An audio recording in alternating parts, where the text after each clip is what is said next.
I know where those are too. I like not having room. I don't throw as far as I used to, so when there's not room, I can pretend like, oh, if I had more room, I could totally like throw farther. You know. I also like doing clinics on open fields because then wherever the disc lands, I can pretend like that I was aiming there. Like some courses are so wooded, like, and I'm not. I mean, among woods players, I'm not the woods guy by a long shot. And so sometimes like at clinics in the woods, every shot I'm trying to demonstrate like hits a tree. This one's pretty good. I mean, I think it's really nice. But, okay, so I almost like to get through the backhand. That's everybody's natural throw usually. I like to get to the sidearm because that's where I think, the sidearm putting, I think I have more to offer. I think people know the backhand a little more. Does most of you guys throw sidearm, some of you? Okay. Jeff does. Primary? So, if there's one thing I'm going to say, like during this whole clinic, the most important thing that I can say isn't at all about how to do something. It's that you have to have a sidearm to be competitive in today's game. You don't have to do anything, but to compete at the highest level, to be most competitive, having a sidearm is crucial. The reason it's so important is, as most of us know, if you're right-handed, shots that go to the left are the easier shot, right? Overstable discs go left. When a disc runs out of spin, it turns left. Left is, I don't say easy, but easier. Making a shot go to the right is hard, right? You got to get the right angle, turn it too much, it's a roller, don't turn it, it fades out. The margin for error is far smaller with the turnover shot. When you throw a sidearm, you're reversing the spin, and when you reverse the spin, it's like taking a mirror image of the righty holes. All of a sudden, the shots that go to the right become the easier shot. And if you can come to every tee pad and can throw the easier shot every time, you have a huge advantage over someone that's throwing the harder shot on 9 of the holes. I took 13 years off and just came back in September. And when I was playing before, no one had a sidearm. It was awesome. But you could get away with not having a sidearm because no one had a sidearm. But nowadays, everyone has a sidearm, especially if you're trying to be competitive. Top guys all get sidearms now. So the most important thing is learn the sidearm. The reason the sidearm is hard, the harder shot, is because the faster a disc flies, the more spin it needs relative to how fast it is. Right? If I'm throwing from me to you, I don't need hardly any spin at all. But the faster it goes, the more spin it needs. With the backhand, the snap and the spin just happen naturally. So again, that's why this is frisbee. You don't have to put the spin on a backhand. With the sidearm, it's hard because you have to actually put the spin on the sidearm. Now the way you can tell if it has enough spin is if the disc is flying through the air and it's wobbling throughout most of its flight, usually turning over, it doesn't have enough spin. The faster it spins, gyroscopically, it's going to not want to wobble and it's going to want to stabilize and fly. So wobble isn't usually related to release, it's related to not having enough spin. So this is why most players, when you're learning the sidearm, I mean, someone's been throwing the backhand for years. First time they try a sidearm, it's like a wounded duck, right? I mean, that's all of us. Yeah, it's all of us. I've never known anybody, I should say, there's always exceptions, but generally speaking, the first time someone throws a sidearm, it's really bad. So the whole thing I'm going to come back to in the sidearm, the key point I'm going to keep coming back to is how to put spin on the disc. Once you can spin the disc enough to fly, you'll start adding distance later, the throw is going to come natural, but so putting spin on it is going to be key. So the sidearm, starting with the grip, is you want to have 2 fingers supporting the rim of the disc. Now that can be the middle finger with the index finger on top of it. They don't both have to touch the rim, but this is 2 fingers supporting the rim. It could be index finger, middle finger on top of it. It could be, there's a grip some players like with index finger and the middle finger. Any of those is fine, but what's important is you want 2 fingers. The reason it's important is one finger just doesn't offer as much resistance when you're trying to accelerate forward. One finger is just not strong enough to push it forward, or not as strong as 2 fingers are to be able to push the disc forward. I should point out too, I've noticed, like since I came back, a lot of players have a 2-finger grip like this. That's actually a 1-finger grip. This finger right here is not supporting the underside rim of the disc during acceleration. So if you're doing this, that's also a 1-finger grip. You want 2 fingers under the rim. Hello. How you doing, bud? Okay, we'll start over. No. All right. No, I'm just teasing. So you want 2 fingers gripping the disc. On top of the disc, it's the same thing. Take your finger, push it up to the wing of the disc underneath here where you can grip it, and that's where you want your thumb to be. Now, the sidearm, just like the backhand, is going to come down to the run-up's going to come down to 3 steps. And those 3 steps, what up? Those 3 steps, and it's going to seem silly for me to demonstrate these, but there's a reason for it. So the 3 steps on the sidearm are 1, 2, 3. Now this is important because there's 2 big misconceptions with the sidearm. The first is the idea that you want to be 90 degrees from your target. This happens because when you are learning the backhand, like we talked with the kids earlier today, players are thinking that I'm throwing this direction, I'm going to be 90 degrees from the target. So when they go to throw a sidearm, they do the same thing. If they're throwing a sidearm this direction, they turn 90 degrees, and here they go. The sidearm's going to come from starting here sideways. That's wrong. The way I think of it is, I think of a shortstop in baseball who's trying to get the ball to first base fast, would never pick up a ball and go across the body like that. I mean, they're not going to generate any momentum. The throw is going to come forward. Now, you are going to be rotating. Of course, you're going to use your hips and rotate, but you want to start forward, rotate, and then come back forward again. Again, like an outfielder in baseball, picking up the ball, throwing a home plate, doesn't turn sideways. They pick up the ball and they're forward. They turn, they're forward again. So, first thing you want to do in the sidearm with the run-up, you want to be facing forward. The disc is gripped, you're forward, and it's again 1, 2, 3. First step, disc is in front of you. I believe you also want to set it at the point of release, the angle of release as well, and set it where you want to release it. The second step is, from here on out, I'm going to contradict everything I just talked about in the backhand. So, I've never seen anybody, and it feels incredibly awkward to me, use the slingshot technique with the sidearm, where you pull the disc back in a straight line. Baseball players don't do it. I don't see anybody pulling it back like this. So there's 2 ways to do the backswing and the sidearm, and I don't believe at this point that one of them is better. First, which is what I like to do, which is swing the disc down like this. But the second one, which I think is equally effective, is to come over the top. But probably don't want to pull it straight back. But I think either of those is good. Jeremy Colling comes over the top. He's got a crazy good sidearm, and I'm not sure which way Ricky does it, but he goes down. Kind of divided. He goes down. He comes down. Okay. He comes down. I think Nate Doss comes over the top. So I believe, yeah, like I said, I like to look at the top players, and if they're all doing things one way, I'm like, that's probably right. Law of large numbers. There's probably a reason. But if they tend to differ, then I think there might be some variance there, like different techniques. So I think either way, those is okay. Now this is where, on the backswing, where are you going to rotate your hips?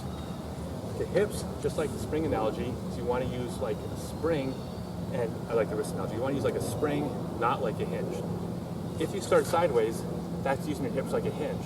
I'm sideways, I'm going to rotate them into the throw. It'd be like starting this way, rotate in. Instead, keep your hips forward, 1, and then on the second step, during the backswing, while trying to keep forward, the backswing is going to rotate your hips. So on the second step, that's where the hips get rotated. They're being pulled back. I'm not rotating them back. They're being pulled back by the momentum of the backswing. But I'm going to be, with like a spring, I'm going to snap them back forward again. Once you get to the backswing, there's 3 things that you need to do to get the disc to spin. The first thing you want to do, again, opposite of the backhand, is you want to use your wrists like a hinge and not like a spring. It's backwards. Take your wrist, cock it back. The reason it's important is because this motion right here is one of the things, since we're trying to purposely spin the disc, this is one of the things we're going to do to spin the disc. So, number 1, wrist is going to be cocked back. Second thing you want to do is you want to lead with your elbow. And this is the biggest misconception when it comes to throwing techniques. Has anybody ever read that you want to keep your elbow close to the body on the sidearm? Okay, that's wrong. Absolutely, positively wrong.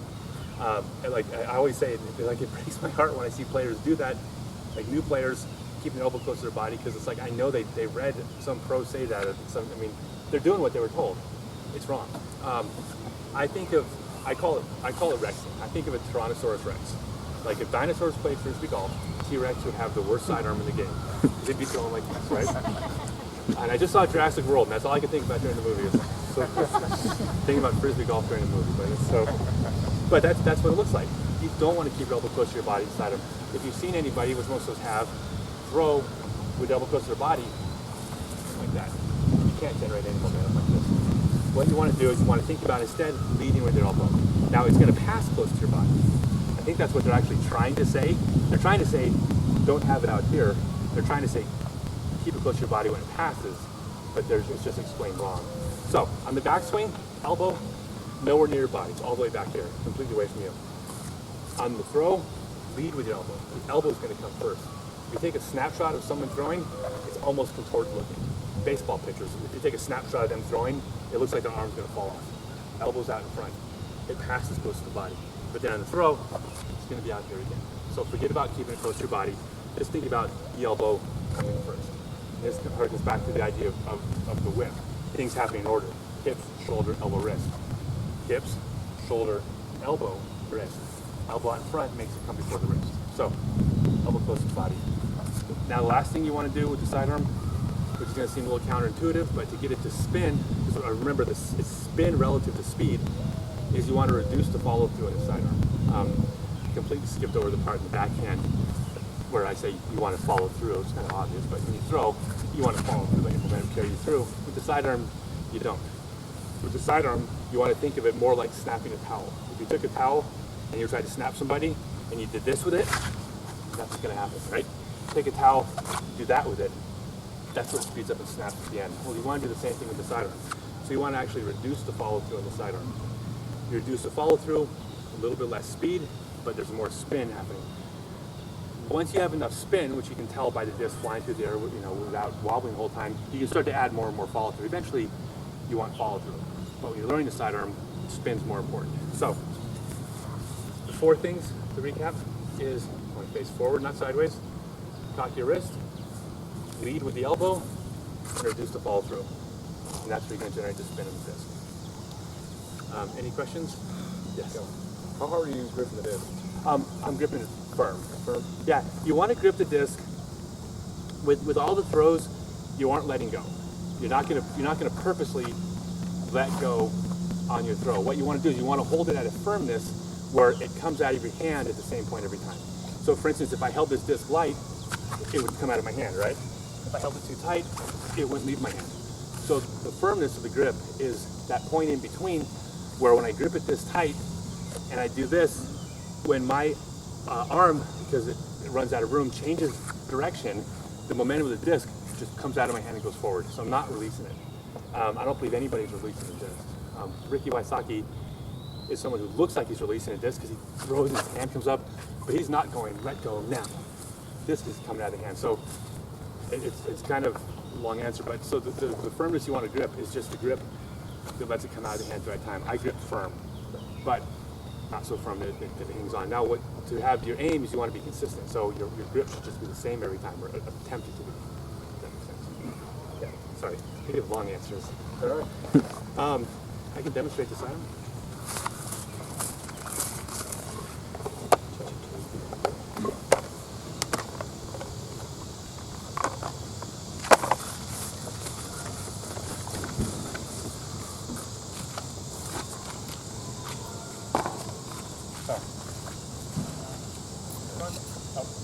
Right as the car pulls out. Perfect.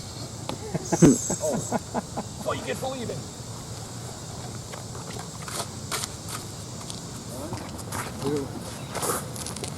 Right. Nice. Nice. A little bit of that. I give it the whole thing. Does it always go 500 feet? It did once. That's nice. I actually, what's funny was, because I used to have the Guinness record, I had the backhand world distance record in the Guinness book, and in 2000 I set the world sidearm distance record, and then I quit playing for 13 years, and I came back. I've seen you on video. Like, yeah, I came back last year, and they're like, "You still have the sidearm record?" And I was like, "No, I don't. I was doing fairway drivers. It was 13 years ago." And they're like, "Yeah, you still got the record." I was like, nice. "I don't have it now." I did cut my mouth shut. I started telling everybody I had the record, and someone out and beat it. Right. But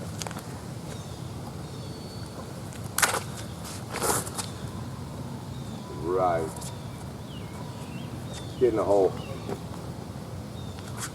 Oh my goodness. I'll throw one more. That's crazy. Absolutely. That's crazy.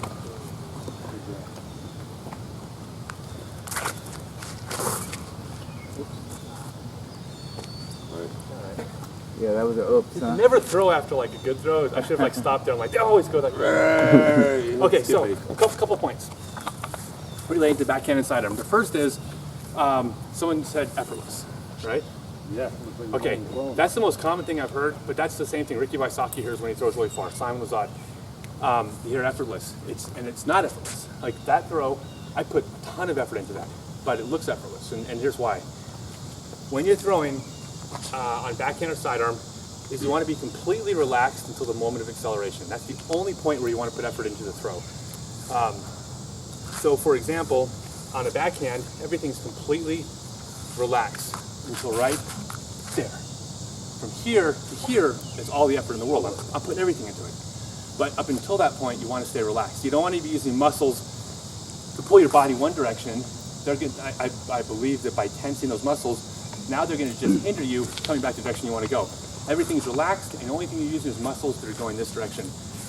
Same thing in ball golf. It's not about here. It's relaxed to here. But from here to here, it's everything. All right. So, or I think the other analogy is like fighters. A lot of times they're not even making a fist. They're relaxed. They're not even making a fist. From here to here, it's a tight fist. But up to that point, they're relaxed. So it's the exact same idea. So it looks effortless, but it's not. It's just because you want to stay relaxed until that final moment. The other thing that's important is with the backhand and the sidearm is that aiming is all about timing, right? It's not all the time, but one of the main things is about timing. A simple example is with the backhand. If I release a little bit early, it's going left. If I release a little bit late, it's going right. I guess it's about timing, right? Anything you add to the throw that's not necessary for the throw is going to mess up your timing. So,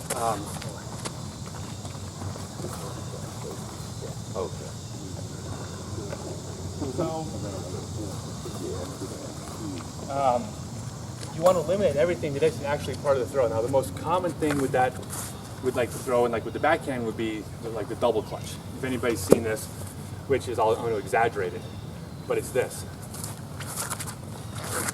right? Any little extra motion there. Every little thing you do here on the throw is something that you have to correctly account for with the timing. It's one more thing you have to do exactly the right way that you're planning on every single time and incorporate that into the timing of the throw and the release. Everything you have to do right is one more thing you can do wrong. So you want to eliminate that. Again, if it was darts, it's 1, 2, 3. It's never going to be 1, never going to be that. It's 1, 2, 3. Billiards is never this, right? Which, I mean, that seems obvious, but it's the same thing. Now, there are some good players who do a double clutch, but that's because after 400, 500,000 drives, they've compensated for it, but it doesn't mean they wouldn't be better without it. So you want to try to eliminate that. But it's not just a double clutch. If your run-up should never start like this. Every one of those little steps, that's like the waggle in golf. Every one of those little steps is something you have to correctly incorporate into your timing. Instead, step up, boom. If it's a 5-step run-up, 1, 2, 1, 2, 3. And you want to try to just remove everything else in the throw. So if I was throwing, it would be 1, 2, 1, 2, 3. And nothing, just nothing else. You want to try to eliminate everything else in the throw.